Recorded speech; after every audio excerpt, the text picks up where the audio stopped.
তুমি এইখানে? আমি তো তোমাকে অনেকক্ষণ ধরে খুঁজতেছি। তুমি আমার সাথে চলো। দোস্ত এই পাগলটা কে রে? আমি ওকে চিনি না। তুমি আমাকে চেনো না মানে? তুই যা, ওরা আমরা দেখতেছি। যা তুই। হ্যাঁ দোস্ত, তাড়াতাড়ি এখান থেকে চল। এসব পাগল ছাগলের কোনো বিশ্বাস নেই, কখন কি করে ফেলে। চল তাড়াতাড়ি। এত টেনশন করার কিছু নাই। বাবা তুমি ওকে চিনো না, আমি ওকে চিনি। আমি জানি ও কতটা ডেঞ্জারাস।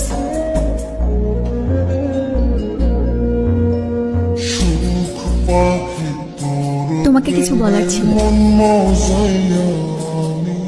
কিসের এত ভাব তোমার? কি মনে করো তুমি নিজেকে? তোমার কি ধারণা আমার পিছনে ছেলেরা ঘুরে না? আমার পিছনেও ছেলেরা ঘুরে, কিন্তু আমি ঘুরি তোমার পেছনে। তোমাকে কি আমি বলেছি আমার পিছনে ঘুরতে? ঘটনা কখনকার? আমার মেয়ে ডিনার করে রুমে চলে গেছে, একটু পরে গিয়ে দেখি সে আর নাই। আগামীকাল সকালে এসে থানায় একটা চিঠি করেছেন। কতদিন ধরে তোর পিছে ঘুরতেছি, পাত্তাই দিতেছিস না। তুমি আমাকে বাঁচালে কেন? তুমি কি আমাকে ভালোবাসো? তোমার জায়গায় অন্য কেউ থাকলে আমি তাকেও বাঁচি। আমার চোখের দিকে তাকিয়ে সত্যি করে বলো তো, তুমি কি আমাকে একটুও ভালোবাসো না? হ্যাঁ বাসি তো। পার্কে বসে তোমার সাথে বাদাম খেতে হবে, হাত ধরাধরি করতে হবে, ক্যাম্পাসে সবার সামনে লুতুপুতু করতে হবে। আমি তো এত কিছু চাইনি, শুধু চেয়েছি মন থেকে ভালোবাসা। দেখ মা, ছেলেটা অনেক ভালো, ওর বাবার বড় ব্যবসা আছে। আমার বিশ্বাস তুই যদি একবার ওকে দেখিস তোর অবশ্যই পছন্দ হবে। বাবা তো ঠিকই বলেছে, ছেলেটা সত্যিই অনেক হ্যান্ডসাম। আমি আমার বাবাকে অনেক ভালোবাসি। বাবাই আমার সবকিছু। আচ্ছা কি হয়েছে? তোমার বাবা কি অসুস্থ? বাবা আমার বিয়ে ঠিক করে ফেলেছে।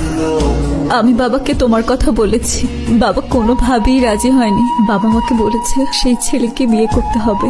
ভালো থেকো।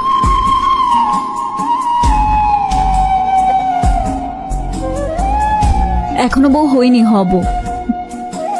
তোমার মতো ছেলেকে জীবন সঙ্গী হিসেবে পাওয়া তো প্রত্যেকটা মেয়ের স্বপ্ন। আমি প্রথম দেখাতেই তোমার প্রেমে পড়ে গেছি। তারপর আমার কাছে মিথ্যা কান্নাকাটি করে আমাকে চিরবিদায় জানিয়ে ওর সাথে নতুন করে শুরু করেছিস?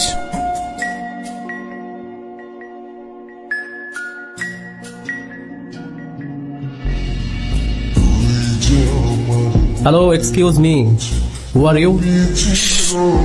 এমন মানে কেন করলি তুই আমার সাথে? তুমি এখান থেকে চলো। আমি যাবো মানে? আমি কোথাও যাবো না। তুই আগে আমাকে জবাব দে। এই, আমি তোর পিছনে ঘুরেছিলাম? আমি তো তোকে পাত্তাও দিতাম না। তুই আমার সাথে গায়ে পড়ে প্রেম করেছিলি। আরে আশ্চর্য, আপনি কি পাগল নাকি? চুপ করে থাক, আমি ওর সাথে কথা বলতেছি। ভদ্রভাবে কথা বলো, উনি আমার ফিয়ন্সে হয়। এই ভদ্রতা তোর থেকে আমার শিখতে হবে।